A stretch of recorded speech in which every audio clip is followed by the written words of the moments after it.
ಗೆಳೆಯರೆ, ಇದು project Gutenberg ಫಿಲಮ್ನ ಎರಡನೇ ಭಾಗ ಆಗಿದೆ. ಆ ಫಸ್ಟ್ ಪಾರ್ಟ್ನ ನೋಡಬೇಕು ಅಂದರೆ ನನ್ನ ಬಯೋದಲ್ಲಿ ಲಿಂಕ್ ಹಾಕಿರ್ತೀನಿ, ದಯವಿಟ್ಟು ಅದನ್ನು ನೋಡ್ಕೊಂಬನ್ನಿ. ಗೆಳೆಯರೆ, ಫಸ್ಟ್ ಪಾರ್ಟ್ನಲ್ಲಿ ಲೀ ನೋಟ್ನ ಸ್ಕ್ಯಾಮ್ ಮಾಡೋ ದಂಧೆಗೆ ಹೇಗೆ ಸಿಗಾಕೊಂಡ, ಅದಾದಮೇಲೆ ಪಾರ್ಟ್ 1 ಮುಗಿದಾದಮೇಲೆ ನಿಮಗೆ ಲೀ ಒಬ್ಬ ಬಡ ಅಮಾಯಕ ಆರ್ಟಿಸ್ಟ್ ಅಂತ ಅನಿಸಿರ್ಬೋದು.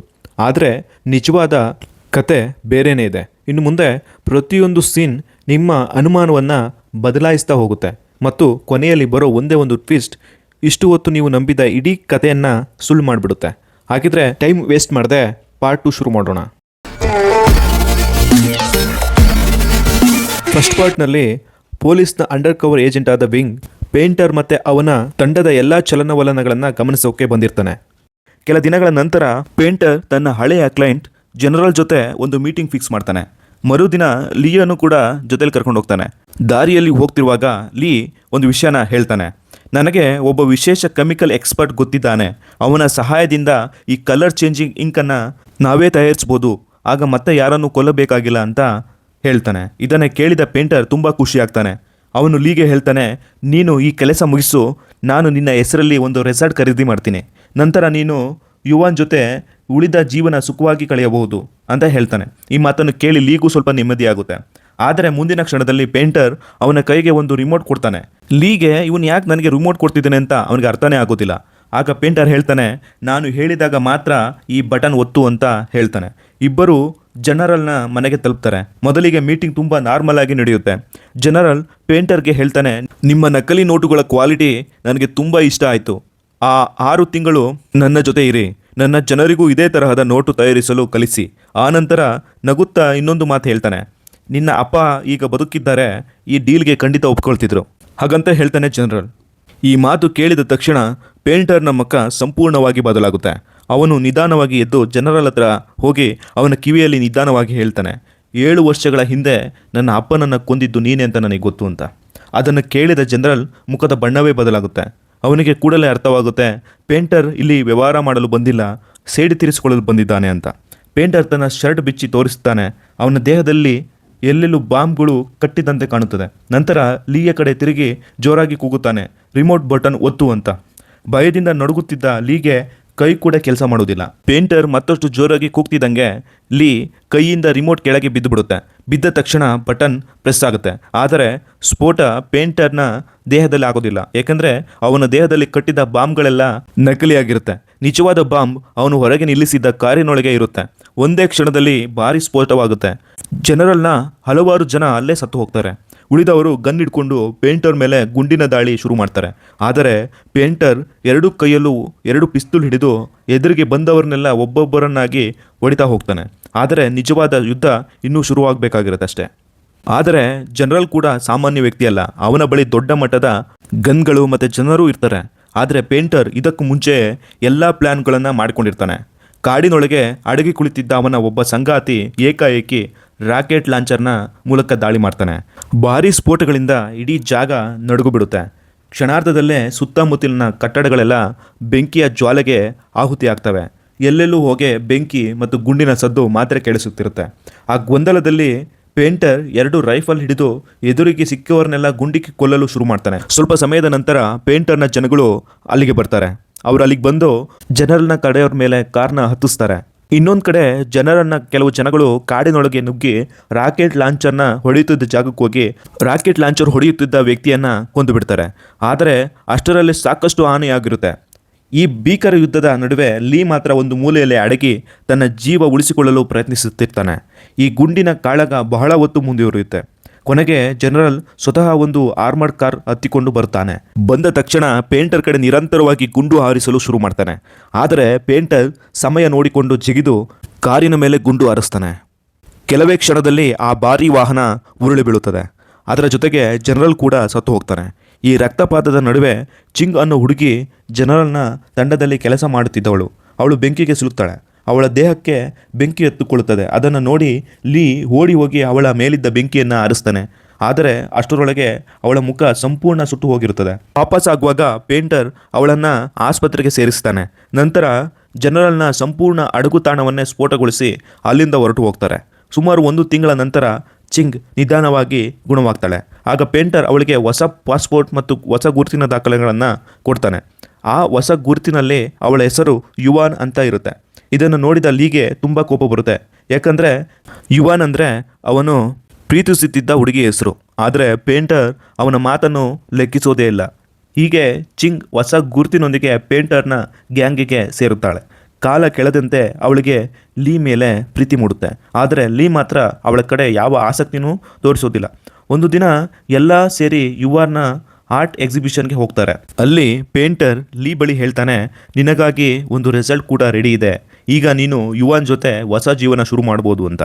ಆದರೆ ಲೀ ದುಃಖದಿಂದ ಹೇಳ್ತಾನೆ, ಒಬ್ಬ ಕ್ರಿಮಿನಲ್ ದುಡ್ಡಿನಲ್ಲಿ ಕೊಂಡ ರೆಸಾಲ್ಟ್ನಲ್ಲಿ ಯುವಾನ್ ನನ್ನ ಜೊತೆ ಬದುಕಲು ಒಪ್ಪಿಕೊಳ್ತಾಳ ಅಂತ. ಅಷ್ಟರಲ್ಲಿ ಅವರಿಗೆ ಮತ್ತೊಂದು ದೊಡ್ಡ ಶಾಕ್ ಸಿಗುತ್ತೆ. ಯುವಾನ್ ಅದೇ ಆರ್ಟ್ ಗ್ಯಾಲರಿಯ ಮಾಲೀಕ ಲ್ಯೂಕ್ ಜೊತೆ ಮದುವೆಯಾಗಲು ತೀರ್ಮಾನಿಸುತ್ತಾಳೆ ಅಂತ. ಯಾಕಂದರೆ ಲೀ ಇಷ್ಟು ದಿನ ಅವಳ ಜೊತೆ ಯಾವುದೇ ಸಂಪರ್ಕದಲ್ಲೇ ಇರಲಿಲ್ಲ. ಬಹಳ ವರ್ಷ ಕಾದ ಯುವಾನ್ ಕೊನೆಗೆ ತನ್ನ ಜೀವನದಲ್ಲಿ ಮುಂದೆ ಸಾಗಲು ನಿರ್ಧಾರ ಮಾಡಿರ್ತಾಳೆ. ಈ ವಿಷಯ ಕೇಳಿದ ತಕ್ಷಣ ಲೀಯ ಹೃದಯ ಒಡೆದು ಹೋಗುತ್ತೆ. ಅವನು ಮೌನವಾಗಿ ಅಲ್ಲಿಂದ ಹೊರಗೆ ಬರ್ತಾನೆ. ನಂತರ ಲೀ ಪೇಂಟರ್ಗೆ ಹೇಳ್ತಾನೆ, ನಾನು ಮತ್ತು ಚಿಂಗ್ ಈ ಗ್ಯಾಂಗ್ನ ಬಿಡಬೇಕು ಅಂತ ಅಂದ್ಕೊಂಡಿದ್ದೀನಿ ಅಂತ. ಅದನ್ನು ಕೇಳಿದ ಪೇಂಟರ್ ಕೋಪದಿಂದ ಸಿಡಿದು ಬೀಳ್ತಾನೆ. ಮೊದಲು ಆ ಇಂಕ್ ತಯಾರಿಸುವ ಕೆಲಸ ಮುಗಿಸು, ನಂತರ ಏನು ಬೇಕಾದರೂ ಮಾಡು ನೀನು ಅಂತ ಅವನಿಗೆ ಗದರಿಸ್ತಾನೆ. ಇದೇ ಸಮಯದಲ್ಲಿ under cover police officer wing painter ವರೆಗೆ ತಲುಪಲು ಮತ್ತೊಂದು ಪ್ಲಾನ್ ಮಾಡ್ತಾನೆ. ಆದರೆ ಪೇಂಟರ್ಗೆ ಮೊದಲೇ ಅನುಮಾನ ಶುರುವಾಗಿರುತ್ತೆ. ಪೇಂಟರ್ ತನ್ನ ಗ್ಯಾಂಗ್ನ ಪ್ರತಿಯೊಬ್ಬರ ಮೇಲೂ ಕಣ್ಣಿಟ್ಟಿರ್ತಾನೆ. ಆಗ ಅವನಿಗೆ ಒಂದು ವಿಷಯ ಗೊತ್ತಾಗುತ್ತೆ. ಆಂಕಲ್ ಯಾನ್ ಅನ್ನೋ ಇಬ್ಬರು ಅವರ ಗ್ಯಾಂಗ್ ಸದಸ್ಯರು ಅವರ ತಯಾರಿಸಿದ ನಕಲಿ ನೋಟುಗಳನ್ನೇ ಬಳಸಿ ಒಂದು ಗಡಿಯಾರನ ಖರೀದಿ ಮಾಡಿರ್ತಾರೆ. ಇದು ಪೇಂಟರ್ನ ಕಟ್ಟುನಿಟ್ಟಿನ ನಿಯಮಕ್ಕೆ ವಿರುದ್ಧವಾಗಿರುತ್ತೆ. ಯಾಕೆಂದರೆ ಅವನ ಗ್ಯಾಂಗ್ನಲ್ಲಿ ಒಂದು ರೂಲ್ ಇತ್ತು, ನಾವು ತಯಾರಿಸಿದ ನಕಲಿ ನೋಟುಗಳನ್ನು ನಮ್ಮ ವೈಯಕ್ತಿಕ ಕೆಲಸಕ್ಕೆ ಯಾರೂ ಬಳಸಬಾರ್ದು ಅಂತ. ಯಾಕೆಂದರೆ ಈಗ ಮಾಡಿದರೆ ಪೊಲೀಸರಿಗೆ ಸುಳಿವು ಸಿಗುತ್ತದೆ. ಅದೇ ಈಗ ಆಗಿತ್ತು. ಪೊಲೀಸರು ಅವರ ಹಿಂದೆ ಬಿದ್ದಿದ್ದು ಯಾನ್ ಮಾಡಿದ ಈ ಒಂದೇ ಒಂದು ತಪ್ಪಿನಿಂದ. ಪೇಂಟರ್ ಯಾನನ್ನು ತನ್ನ ಮುಂದೆ ಕರೆಸ್ತಾರೆ. ಯಾನ್ ಅವರಿಗೆ ಕಾಲಿಗೆ ಬಿದ್ದು, ನನ್ನನ್ನು ಏನು ಬೇಕಾದರೂ ಮಾಡು, ಆದರೆ ನನ್ನ ಹೆಂಡತಿ ಮಗುವನ್ನು ಬದುಕಿಸು ಅಂತ ಕಣ್ಣೀರಿಟ್ಟು ಬೇಡಿಕೊಳ್ತಾನೆ. ಯಾಕಂದರೆ ಪೇಂಟರ್ನ ಮತ್ತೊಂದು ಭಯಾನಕ ನಿಯಮ ಏನಂದರೆ, ಒಬ್ಬ ಸದಸ್ಯ ತಪ್ಪು ಮಾಡಿದರೆ ಅವನ ಕುಟುಂಬ ಕೂಡ ಶಿಕ್ಷೆ ಅನುಭವಿಸಬೇಕು. ಆದರೆ ಪೇಂಟರ್ಗೆ ಯಾವುದೇ ಕರುಣೆ ಇರೋದಿಲ್ಲ. ಯಾನ್ ಎಷ್ಟೇ ಬೇಡಿಕೊಂಡರೂ ಅವನು ತಣ್ಣನೆಯ ಮುಖದಲ್ಲೇ ಗನ್ ತೆಗೆದು ನೇರವಾಗಿ ಯಾನ್ಗೆ ಗುಂಡು ಹೊಡಿತಾನೆ. ಆ ದೃಶ್ಯ ನೋಡಿ ಲೀಗೆ ಕೋಪ ತಡೆಯೋಕ್ಕಾಗಲ್ಲ. ಅವನು ನೇರವಾಗಿ ಪೇಂಟರ್ ಮೇಲೆ ಹಲ್ಲೆ ಮಾಡಲು ಹೋಗ್ತಾನೆ. ಆದರೆ ಪೇಂಟರ್ ಒಂದು ಗುಂಡನ್ನು ಲೀಯ ಕಿವಿ ಪಕ್ಕದಲ್ಲಿ ಆರಿಸಿ ನಂತರ ಮುಖಕ್ಕೆ ಬಲವಾಗಿ ಗುದ್ದುತ್ತಾನೆ. ಲೀ ನೆಲಕ್ಕೆ ಬಿದ್ದುಬಿಡ್ತಾನೆ. ಅದೇ ವೇಳೆ ವಿಂಗ್ ಮತ್ತೊಮ್ಮೆ ಹೊಸ ವೇಷದಲ್ಲಿ ಪೇಂಟರನ್ನು ಭೇಟಿ ಮಾಡಲು ಬರುತ್ತಾನೆ. ಆದರೆ ಪೇಂಟರ್ಗೆ ಅವನ ಬಗ್ಗೆ ಎಲ್ಲವೂ ಮೊದಲೇ ಗೊತ್ತಿರುತ್ತೆ. ಮಾತನಾಡುವಾಗಲೇ ಪೇಂಟರ್ ಏಕಾಏಕಿ ಲೀಯ ಕಡೆ ತಿರುಗಿ ಅವನಿಗೆ ಶೂಟ್ ಮಾಡುವಂತ ಹೇಳ್ತಾನೆ. ಆದರೆ ಲೀ ಮತ್ತೆ ಅವನ ಗನ್ ಎತ್ತೋದೇ ಇಲ್ಲ. ಅವನು ಅಲ್ಲೇ ನಿಂತಿರ್ತಾನೆ. ಕೊನೆಗೆ ಪೇಂಟರ್ ತಾನೇ ಗನ್ ತಗೊಂಡು ವಿಂಗ್ನನ್ನು ಗುಂಡಿಕ್ಕಿ ಕೊಂದೇ ಬಿಡ್ತಾನೆ. ಇದರಿಂದ ಪೇಂಟರ್ನ ಕೋಪ ಇನ್ನೂ ಹೆಚ್ಚಾಗುತ್ತದೆ. ನಂತರ ಅವನು ಲೀಗೆ ಒಂದು ಭಯಾನಕ ಸತ್ಯ ತೋರಿಸ್ತಾನೆ. ಒಂದು ಕೋಣೆಯೊಳಗೆ ಯುವಾನ್ ಮತ್ತು ಅವಳು ಆಗಬೇಕಾಗಿದ್ದ ಗಂಡ ಲ್ಯೂಕ್ ಇಬ್ಬರನ್ನು ಕಟ್ಟಿ ಹಾಕಿರ್ತಾನೆ. ಅಂದರೆ ಪೇಂಟರ್ ಅವರಿಬ್ಬರನ್ನು ಕಿಡ್ನಾಪ್ ಮಾಡಿಸಿದ್ದ, ಅದು ಕೂಡ ಲೀಯನ್ನು ಬ್ಲ್ಯಾಕ್ ಮೇಲ್ ಮಾಡಲು. ಪೇಂಟರ್ ಗನ್ನನ್ನು ಲೀಯಾಗೆ ಕೈ ಕೊಟ್ಟು ಹೇಳ್ತಾನೆ, ಲ್ಯೂಕನ್ನು ಗುಂಡಿಕ್ಕಿ ಕೊಂದ್ಬಿಡು ಅಂತ. ಆದರೆ ಲೀ ಅದಕ್ಕೆ ಒಪ್ಪುವುದಿಲ್ಲ. ಬದಲಿಗೆ ತನ್ನ ಗನ್ನನ್ನು ಪೇಂಟರ್ ಮೇಲೆ ತೋರಿಸುತ್ತಾನೆ. ಮುಂದಿನ ಕ್ಷಣದಲ್ಲೇ ಇಬ್ಬರ ನಡುವೆ ಭಾರೀ ಗುಂಡಿನ ಚಕಮಕಿ ಶುರುವಾಗುತ್ತೆ. ಈ ಗುಂಡಿನ ದಾಳಿಯಲ್ಲಿ ದುರಾದೃಷ್ಟವತ್ ಲ್ಯೂಕ್ ಸತ್ತು ಹೋಗ್ತಾನೆ. ಅದೃಷ್ಟದಲ್ಲಿ ಚಿಂಗ್ ಕೂಡ ಅಲ್ಲಿಗೆ ಬಂದು ಪೇಂಟರ್ನ ಜನರನ್ನು ಒಬ್ಬೊಬ್ಬರನ್ನಾಗಿ ಕೊಲ್ಲೋಕೆ ಶುರು ಮಾಡ್ತಾಳೆ. ಕೊನೆಗೆ ಲೀಗೆ ಅವಕಾಶ ಸಿಗುತ್ತೆ. ಅವನು ನೇರವಾಗಿ ಪೇಂಟರ್ನ ಎದೆಗೆ ಗುಂಡನ್ನು ಹೊಡಿತಾನೆ. ಪೇಂಟರ್ ನೆಲಕ್ಕೆ ಬಿದ್ದುಬಿಡ್ತಾನೆ. ಲೀ ತಕ್ಷಣ ಯುವಾನನ್ನು ರಕ್ಷಿಸಲು ಓಡುತ್ತಾನೆ. ಆದರೆ ಚಿಂಗ್ ಅವಳ ತಲೆಗೆ ಗನ್ ಇಟ್ಟುಕೊಂಡು ಒಂದೇ ಒಂದು ಹೆಜ್ಜೆ ಮುಂದೆ ಬಂದರೆ ಅವಳನ್ನು ಕೊಂದು ಬಿಡ್ತೀನಿ ಅಂತ ಬೆದರಿಸ್ತಾಳೆ. ಯಾಕೆಂದರೆ ಚಿಂಗ್ ಲೀಯ ಮೇಲೆ ಪ್ರೀತಿ ಬೆಳೆದಿತ್ತು. ಯಾವ ಪರಿಸ್ಥಿತಿಯಲ್ಲೂ ಲೀ ಮತ್ತು ಯುವಾನ್ ಜೊತೆ ಸೇರಬಾರ್ದು ಅನ್ನೋದೇ ಅವಳ ಆಸೆ ಆಗಿರುತ್ತೆ. ಲೀಗೆ ಬೇರೆ ದಾರಿ ಇರೋದೇ ಇಲ್ಲ. ಭಾರವಾದ ಮನಸ್ಸಿನಿಂದ ಯುವಾನನ್ನು ಅಲ್ಲೇ ಬಿಟ್ಟು ಹೊರಟು ಹೋಗಬೇಕಾಗುತ್ತೆ. ನಂತರ ಹಣ ತುಂಬಿದ ಬ್ಯಾಗ್ ತೆಗೆದುಕೊಂಡು ಪೇಂಟರ್ ತನ್ನ ಹೆಸರಿನಲ್ಲಿ ಖರೀದಿಸಿದ್ದ ರೆಸಾಲ್ಟ್ಗೆ ಹೋಗ್ತಾನೆ. ಮರುದಿನ ಬೆಳಿಗ್ಗೆ ಲೀ ಪೇಪರ್ ಓದುತ್ತಾ ಇರ್ತಾನೆ. ಅದರಲ್ಲಿ ಒಂದು ಸುದ್ದಿ ನೋಡಿ ಅವನಿಗೆ ಶಾಕ್ ಆಗುತ್ತೆ. ಪೇಂಟರ್ನ ಶವ ಪೊಲೀಸರಿಗೆ ಸಿಕ್ಕಿಲ್ಲ. ಇದನ್ನು ಓದಿದ ಕೂಡಲೇ ಲೀಯ ಮನಸ್ಸಿನಲ್ಲೇ ಒಂದೇ ಒಂದು ಅನುಮಾನ ಮೂಡಿಬರುತ್ತೆ. ಪೇಂಟರ್ ಇನ್ನು ಬದುಕಿದ್ದಾನ? ಹಾಗಿದ್ದರೆ ಅವನು ಖಂಡಿತ ಯುವಾನನ್ನು ಕೊಲ್ಲಲು ಹೋಗಿರ್ತಾನೆ ಅಂತ. ತಕ್ಷಣ ಲೀ ಯುವಾನನ್ನು ರಕ್ಷಿಸಲು ಅಲ್ಲಿಂದ ಹೊರಡ್ತಾನೆ. ಆದರೆ ಮಧ್ಯದಲ್ಲಿ ಪೊಲೀಸರು ಅವನನ್ನು ಅರೆಸ್ಟ್ ಮಾಡ್ತಾರೆ. ಇಲ್ಲಿಂದ ಮುಂದೆ ನಡೆದ ಘಟನೆಗಳೇ ಸಿನಿಮಾದ ಆರಂಭದಲ್ಲಿ ನಾವು ನೋಡಿದ್ದವು. ಪೊಲೀಸರು ಲೀಯನ್ನು ವಿಚಾರಣೆ ಮಾಡಿ ಪೇಂಟರ್ ಬಗ್ಗೆ ಎಲ್ಲ ಸತ್ಯ ಹೇಳಿದರೆ ಮಾತ್ರ ಜಾಮೀನು ಸಿಗುತ್ತೆ ಅಂತ ಹೇಳಿರ್ತಾರೆ. ಇನ್ನೊಂದು ಕಡೆ ಲೀಯನ್ನು ಭೇಟಿ ಮಾಡಲು ಬಂದಿದ್ದ ಯುವಾನ್ ಕೂಡ ಅವನಿಗೆ ಸತ್ಯ ಹೇಳುವಂತೆ ಮನವಿ ಮಾಡುತ್ತಾಳೆ. ಅದಕ್ಕೆ ಲೀ ಪೇಂಟರ್ ಬಗ್ಗೆ ನಡೆದ ಎಲ್ಲ ಘಟನೆಗಳನ್ನು ಮೊದಲಿನಿಂದ ಕೊನೆಯವರೆಗೂ ಪೊಲೀಸರಿಗೆ ಹೇಳಿರ್ತಾನೆ. ನಂತರ ಪೊಲೀಸರು ಪೇಂಟರ್ ಮುಖ ಹೇಗಿದೆ ಅಂತ ಒಂದು ಸ್ಕೆಚ್ ಬಿಡಿಸು ಅಂತ ಹೇಳ್ತಾರೆ. ಲೀ ತನ್ನ ನೆನಪಿನ ಪ್ರಕಾರ ಪೇಂಟರ್ನ ಮುಖದ ಚಿತ್ರ ಬಿಡಿಸ್ತಾನೆ. ಅದರ ನಂತರ ಅವನಿಗೆ ಜಾಮೀನು ಸಿಗುತ್ತೆ. ಪೊಲೀಸರು ಅವನನ್ನು ಒಂದು ಹೋಟೆಲ್ಗೆ ಕರೆದುಕೊಂಡು ಹೋಗಿ ಸುರಕ್ಷತೆಯಲ್ಲಿ ಇರಿಸ್ತಾರೆ. ಅಲ್ಲಿ ಲೀ ಯುವಾನ್ ಬಳಿ ಕ್ಷಮೆ ಕೇಳ್ತಾನೆ. ಇಬ್ಬರ ನಡುವೆ ಒಂದು ಭಾವನಾತ್ಮಕ ಕ್ಷಣ ಕೂಡ ನಡೆಯುತ್ತದೆ. ಅದೇ ಸಮಯದಲ್ಲಿ ಇನ್ಸ್ಪೆಕ್ಟರ್ ಹೋಗೆ ಪೊಲೀಸ್ ಸ್ಟೇಷನ್ ಒಳಗೆ ಪೊಲೀಸ್ ಯೂನಿಫಾರ್ಮ್ ಧರಿಸಿ ನಡೆಯುತ್ತಿದ್ದ ಒಬ್ಬ ವ್ಯಕ್ತಿ ಕಾಣಿಸ್ತಾನೆ. ಅವನ ಮುಖ ನೋಡಿದ ತಕ್ಷಣ ಇನ್ಸ್ಪೆಕ್ಟರ್ಗೆ ಶಾಕ್ ಆಗುತ್ತೆ. ಯಾಕೆಂದರೆ ಅವನ ಮುಖ ಲೀ ಬಿಡಿಸಿದ ಪೇಂಟರ್ನ ಸ್ಕೆಚ್ ಮ್ಯಾಚ್ ಆಗ್ತಿರುತ್ತೆ. ತಕ್ಷಣ ಪೊಲೀಸರು ಆ ವ್ಯಕ್ತಿಯನ್ನು ಬಂಧಿಸ್ತಾರೆ. ಎಲ್ಲರೂ ಕೊನೆಗೂ ದೇಶದ ಮೋಸ್ಟ್ ವಾಂಟೆಡ್ ಕ್ರಿಮಿನಲ್ ಸಿಕ್ಕಿಬಿದ್ದ ಅಂತ ಖುಷಿ ಪಡ್ತಾರೆ. ಆದರೆ ಬಂಧಿತವಾದ ವ್ಯಕ್ತಿ ಗಾಬರಿಯಾಗಿ ಹೇಳ್ತಾನೆ, ನಾನು ಯಾವ ರೀತಿ ಕ್ರಿಮಿನಲ್, ನಾನು ಸಾಮಾನ್ಯ ಪೊಲೀಸ್ ಕಾನ್ಸ್ಟೇಬಲ್. ಅವನು ತನ್ನ ID ಕಾರ್ಡ್ ತೋರಿಸ್ತಾನೆ. ಅದನ್ನು ನೋಡಿ ಇನ್ಸ್ಪೆಕ್ಟರ್ ಹೋಗೆ ಆಶ್ಚರ್ಯ ಆಗುತ್ತೆ. ಆಗ ಅವನಿಗೆ ಅರ್ಥವಾಗುತ್ತೆ ಲೀ ಇಷ್ಟು ಹೊತ್ತು ಪೊಲೀಸರನ್ನೆಲ್ಲ ಸಂಪೂರ್ಣವಾಗಿ ಮೋಸ ಮಾಡಿದ್ದಾನೆ.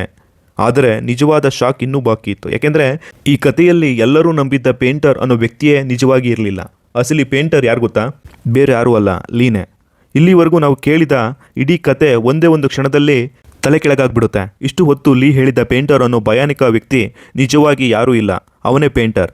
ಅಂದರೆ ಲೀನೇ ಪೇಂಟರ್. ಹೌದು, ನಕಲಿ ನೋಟ್ಗಳ ಡಿಸೈನ್ ಮಾಡಿದ್ದು, ಸೆಂಟ್ರಲ್ ಬ್ಯಾಂಕ್ ವಾಹನದ ಮೇಲೆ ದಾಳಿ ಮಾಡಿದ್ದು, ಜನರನ್ನ ಸಾಯಿಸಿದ್ದು, ಇವೆಲ್ಲವನ್ನು ಮಾಡಿದ್ದು ಲೀನೇ. ಆದರೆ ತನ್ನನ್ನು ತಾನು ಕಾಪಾಡಿಕೊಳ್ಳಲು ಅವನು ಒಂದು ಕಾಲ್ಪನಿಕ ವ್ಯಕ್ತಿಯನ್ನು ಸೃಷ್ಟಿ ಮಾಡಿದ್ದ. ಆ ವ್ಯಕ್ತಿಗೆ ಪೇಂಟರ್ ಅಂತ ಹೆಸರು ಕೊಟ್ಟು ಎಲ್ಲ ಅಪರಾಧವನ್ನು ಅವನು ಅವನ ತಲೆ ಮೇಲೆ ಹಾಕಿದ್ದ. ಇನ್ನೂ ದೊಡ್ಡ ಶಾಕ್ ಅಂದರೆ ಬಂಧಿಸುವ ಸಮಯದಲ್ಲಿ ಪೊಲೀಸ್ ಸ್ಟೇಷನ್ನಲ್ಲಿ ನೋಡಿದ ಒಬ್ಬ ಸಾಮಾನ್ಯ ಪೊಲೀಸ್ ಕಾನ್ಸ್ಟೇಬಲ್ನ ಮುಖವನ್ನು ಲೀ ಪೇಂಟರ್ನ ಸ್ಕೆಚ್ ಆಗಿ ಬಿಡಿಸಿದ್ದ. ಆದ್ದರಿಂದ ಪೊಲೀಸರು ಕಾನ್ಸ್ಟೇಬಲ್ನನ್ನೇ ಪೇಂಟರ್ ಅಂತ ಭಾವಿಸಿ ಬಂಧಿಸಿರ್ತಾರೆ. ಆದರೆ ಟ್ವಿಸ್ಟ್ ಇಲ್ಲಿಗೆ ಮುಗಿಯೋದಿಲ್ಲ. ಇನ್ನೊಂದು ಭಯಾನಕ ಸತ್ಯ ಹೊರಬರುತ್ತೆ. ಚೀನಾದಿಂದ ಹೋದ ನಂತರ ಲೀ ಮತ್ತು ನಿಜವಾದ ಯುವಾನ್ ಮತ್ತೆ ಎಂದಿಗೂ ಭೇಟಿಯಾಗಿರಲ್ಲ. ಹಾಗಾದರೆ ಪೊಲೀಸ್ ಸ್ಟೇಷನ್ಗೆ ಬಂದು ಲೀಗೆ ಜಾಮೀನು ಮಾಡಿಸಿದ ಹುಡುಗಿ ಯಾರು ಅಂತ ನಾವು ತಿಳ್ಕೊಬೇಕಾಗುತ್ತೆ. ಅವಳು ಯುವಾನ್ ಅಲ್ಲ, ಅವಳೇ ಚಿಂಗ್. ಜನರಲ್ನ ಮನೆಯಲ್ಲಾದ ಸ್ಫೋಟದಲ್ಲಿ ಚಿಂಗ್ ಮುಖ ಸಂಪೂರ್ಣ ಸುಟ್ಟು ಹೋಗಿತ್ತು. ನಂತರ ಲೀ ಅವಳಿಗೆ ಪ್ಲಾಸ್ಟಿಕ್ ಸರ್ಜರಿ ಮಾಡಿಸಿ ತನ್ನ ಕನಸಿನ ರಾಣಿ ಯುವಾನ್ನ ಮುಖವನ್ನು ಕೊಡಿಸಿದ್ದ. ಯಾಕಂದರೆ ಅವನಿಗೆ ನಿಜವಾದ ಯುವಾನ್ ಸಿಗಲಿಲ್ಲ. ಆದ್ದರಿಂದ ಚಿಂಗನ್ನು ಯುವಾನ್ ಆಗಿ ಮಾಡಿಕೊಂಡು ತನ್ನ ಜೊತೆಯಲ್ಲೇ ಇಟ್ಕೊಂಡಿರ್ತಾನೆ. ಆದರೆ ಚಿಂಗ್ ನಿಧಾನವಾಗಿ ಒಂದು ಸತ್ಯವನ್ನು ಅರ್ಥ ಮಾಡ್ಕೊಂಡಿರ್ತಾಳೆ. ಲೀ ತನ್ನನ್ನು ಎಂದಿಗೂ ಚಿಂಗ್ ಅಂತ ಪ್ರೀತಿಸ್ತಿರಲಿಲ್ಲ. ಅವನು ಯಾವಾಗಲೂ ಅವಳ ಮುಖದಲ್ಲಿ ಯುವಾನನ್ನೇ ನೋಡ್ತಿದ್ದ. ಈ ವಿಷಯ ಚಿಂಗ್ಗೆ ತುಂಬ ನೋವು ಕೊಡ್ತಿರುತ್ತೆ. ಕೊನೆಗೆ ಅವಳು ನಿಜವಾದ ಯುವಾನ್ ಮತ್ತು ಲ್ಯೂಕ್ ಅನ್ನೋ ಇಬ್ಬರನ್ನು ಕಿಡ್ನಾಪ್ ಮಾಡಿಸಿರ್ತಾಳೆ. ಲ್ಯೂಕ್ ಅಂದರೆ ಯುವಾನ್ನ ಮದುವೆ ಆಗೋಕ್ಕೆ ಹೊರಟಿದ್ದ ಒಬ್ಬ ಹುಡುಗ. ನಂತರ ಲೀಗೆ ಹೇಳ್ತಾಳೆ, ನೀನು ನಿಜವಾಗಿಯೂ ನನ್ನನ್ನು ಪ್ರೀತಿಸುತ್ತಿದ್ದಾರೆ, ಇವರಿಬ್ಬರನ್ನು ಕೊಂದು ಬಿಡು ಅಂತ. ಆದರೆ ಅದೇ ಸಮಯದಲ್ಲೇ ಗುಂಡಿನ ಚಕಮಕಿ ಶುರುವಾಗಿರುತ್ತೆ. ಅದರಲ್ಲಿ ಲ್ಯೂಕ್ ಸಾಯ್ತಾನೆ. ಅದಾದ ನಂತರ ಲೀ ತಪ್ಪಿಸಿಕೊಳ್ಳಲು ಯತ್ನಿಸಿದಾಗ ಪೊಲೀಸರು ಅವನನ್ನು ಬಂಧಿಸ್ತಾರೆ. ಮತ್ತೆ ಚಿಂಗ್ ಯುವಾನ್ ಆಗಿ ನಟಿಸಿ ಅವನನ್ನು ಜಾಮೀನಿನ ಮೇಲೆ ಹೊರಗೆ ತರುತ್ತಾಳೆ. ಈಗ ಇಡೀ ಸತ್ಯ ತಿಳಿದ ಇನ್ಸ್ಪೆಕ್ಟರ್ ಹೋ ತಕ್ಷಣ ಹೋಟೆಲ್ ಕಡೆ ಓಡುತ್ತಾನೆ. ಆದರೆ ಆಗಲೇ ತಡವಾಗಿರುತ್ತೆ. ಅಲ್ಲಿದ್ದ ಎಲ್ಲ ಗಾರ್ಡ್ಗಳನ್ನು ಕೊಂದು ಲೀ ಮತ್ತು ಚಿಂಗ್ ಇಬ್ಬರು ಅಲ್ಲಿಂದ ತಪ್ಪಿಸ್ಕೊಂಡಿರ್ತಾರೆ. ಇಬ್ಬರು ಒಂದು ಬೋಟ್ನಲ್ಲಿ ಸಮುದ್ರದ ಮೂಲಕ ಹಾಂಗ್ಕಾಂಗ್ನಿಂದ ದೂರ ಓಡುತ್ತಿರುತ್ತಾರೆ. ಆದರೆ ಬೋಟ್ನಲ್ಲಿ ಚಿಂಗ್ ಒಂದು ಶಾಕಿಂಗ್ ಸತ್ಯ ಹೇಳ್ತಾಳೆ. ನಾನು ಉದ್ದೇಶಪೂರ್ವಕವಾಗಿ ಬೋಟನ್ನು ಒಂದೇ ಜಾಗದಲ್ಲಿ ಸುತ್ತಿಸುತ್ತಿದ್ದೇನೆ. ಅಲ್ಲದೆ ಬೋಟ್ ನಂಬರನ್ನು ಒಂದು ಲೈಟರ್ ಮೇಲೆ ಬರೆದು ಪೊಲೀಸರಿಗೆ ಸಿಗುವಂತೆ ಮಾಡಿದ್ದೇನೆ. ಲೀಗೂ ಇದನ್ನು ನೋಡಿ ಏನೂ ಅರ್ಥ ಆಗೋದಿಲ್ಲ. ಆಗ ಚಿಂಗ್ ಹೇಳ್ತಾಳೆ, ನೀನು ನನ್ನನ್ನು ಯಾವತ್ತೂ ಲವ್ ಮಾಡಿಲ್ಲ. ನಿನ್ನ ಕಣ್ಣಲ್ಲಿ ಯಾವಾಗಲೂ ಯುವಾನ್ ಮಾತ್ರ ಕಾಣಿಸ್ತಿದ್ಲು. ಆದ್ದರಿಂದ ಈಗ ನಿನ್ನನ್ನು ನನ್ನ ಜೊತೆ ಕೊನೆಗಾಣಿಸ್ತಿದ್ದೀನಿ ಅಂತ ಹೇಳ್ತಾಳೆ. ಅಷ್ಟರಲ್ಲಿ ಎಲ್ಲ ಪೊಲೀಸರು ಎಲ್ಲ ಕಡೆ ಸುತ್ತುವರೆದಿರ್ತಾರೆ. ಲೀ ಬೋಟ್ ಓಡಿಸಿಕೊಂಡು ತಪ್ಪಿಸಿಕೊಳ್ಳಲು ಪ್ರಯತ್ನ ಮಾಡ್ತಾನೆ. ಆದರೆ ಚಿಂಗ್ ಮೊದಲೇ ಬೋಟ್ ಒಳಗೆ ಬಾಂಬ್ ಇಟ್ಟಿರ್ತಾಳೆ. ಅವಳು ಟ್ರಿಗರ್ ಒತ್ತುತ್ತಾಳೆ. ಒಂದೇ ಕ್ಷಣದಲ್ಲಿ ಭಾರೀ ಸ್ಫೋಟ, ಇಡೀ ಬೋಟ್ ಬೆಂಕಿ ಉಂಡೆಯಾಗಿ ಬದಲಾಗುತ್ತೆ. ಆ ಬೆಂಕಿಯಲ್ಲಿ ಲೀ ಮತ್ತು ಚಿಂಗ್ ಇಬ್ಬರು ಸತ್ತು ಹೋಗ್ತಾರೆ. ಕೆಲವು ದಿನಗಳ ನಂತರ ಇನ್ಸ್ಪೆಕ್ಟರ್ ಹೋ ನಿಜವಾದ ಯುವಾನನ್ನು ಭೇಟಿ ಮಾಡ್ತಾನೆ. ಅವಳಿಗೆ ಲಿಯಾನ ಫೋಟೋ ತೋರಿಸಿ ಕೇಳ್ತಾನೆ, ಈ ವ್ಯಕ್ತಿ ನಿನಗೆ ಗೊತ್ತಾ ಅಂತ. ಅದಕ್ಕೆ ಯುವಾನ್ ಹೇಳ್ತಾಳೆ, ಹೌದು, ಇವರು ಒಮ್ಮೆ ನನ್ನ ಪಕ್ಕದ ಮನೆಯವರಾಗಿದ್ದರು ಅಷ್ಟೇ. ಆ ಒಂದು ಮಾತು ಕೇಳಿ ಎಲ್ಲವೂ ಸ್ಪಷ್ಟವಾಗುತ್ತೆ. ಅಂದರೆ ಲೀ ಮತ್ತು ಯುವಾನ್ ನಡುವೆ ಯಾವತ್ತೂ ಪ್ರೇಮ ಸಂಬಂಧವೇ ಇರಲಿಲ್ಲ. ಲೀ ಮನಸ್ಸಿನಲ್ಲಿ ಅವಳನ್ನು ಪ್ರೀತಿಸುತ್ತಿದ್ದ, ಆದರೆ ತನ್ನ ಪ್ರೀತಿಯನ್ನು ಅವಳ ಮುಂದೆ ಎಂದೂ ಹೇಳಿರಲ್ಲ. ಯುವಾನ್ಗೆ ಅವನು ಸಾಮಾನ್ಯ ಪರಿಚಯದ ವ್ಯಕ್ತಿ ಅಷ್ಟೇ. ಯುವಾನ್ ಅಷ್ಟು ದೊಡ್ಡ ಆರ್ಟಿಸ್ಟ್ ಆಗಬೇಕು ಅನ್ನೋ ಆಸೆಯಿಂದ ಬದುಕಿದಲ್ಲಿ ಅವಳಂಥ ಒರಿಜಿನಲ್ ಕಲಾವಿದನು ಆಗಲು ಸಾಧ್ಯವಾಗಲಿಲ್ಲ. ಕೊನೆಗೆ ತನ್ನ ಕಾಪಿ ಮಾಡುವ ಅದ್ಭುತ ಪ್ರತಿಭೆಯನ್ನೇ ತಪ್ಪು ದಾರಿಗೆ ಬಳಸಿ ತುಂಬ ಹಣ ಸಂಪಾದಿಸಿ ಒಂದು ದಿನ ಯುವಾನ್ ಮುಂದೆ ತಲೆ ಎತ್ತಿ ನಿಲ್ಲಬೇಕು ಅನ್ನೋ ಅವನ ಕನಸು ಎಂದಿಗೂ ನನಸಾಗಲಿಲ್ಲ. ಕೊನೆಯಲ್ಲಿ ಸಮುದ್ರದ ಕಪ್ಪು ನೀರಿನಲ್ಲಿ ಸುಟ್ಟು ಹೋದ ಬೋಟ್ನ ಅವಶೇಷಗಳ ಜೊತೆ ಒಬ್ಬ ಅದ್ಭುತ ಪ್ರತಿಭಾವಂತನ ಜೀವನವು ಬೂದಿಯಾಗಿ ಹೋಯಿತು. ತಾನು ಪ್ರೀತಿಸಿದವಳಿಗೆ ಅವನ ಅಸ್ತಿತ್ವವೇ ಗೊತ್ತಿರಲಿಲ್ಲ. ತನ್ನನ್ನು ನಿಜವಾಗಿ ಪ್ರೀತಿಸಿದವಳ ಪ್ರೀತಿಯನ್ನು ಅವನು ಎಂದೂ ಅರ್ಥ ಮಾಡಿಕೊಳ್ಳಲಿಲ್ಲ. ಇಲ್ಲಿಗೆ ಈ ಚಿತ್ರವನ್ನು ಮುಗಿಸ್ತಾ ಇದ್ದೀನಿ ಸ್ನೇಹಿತರೆ. Thank you so much.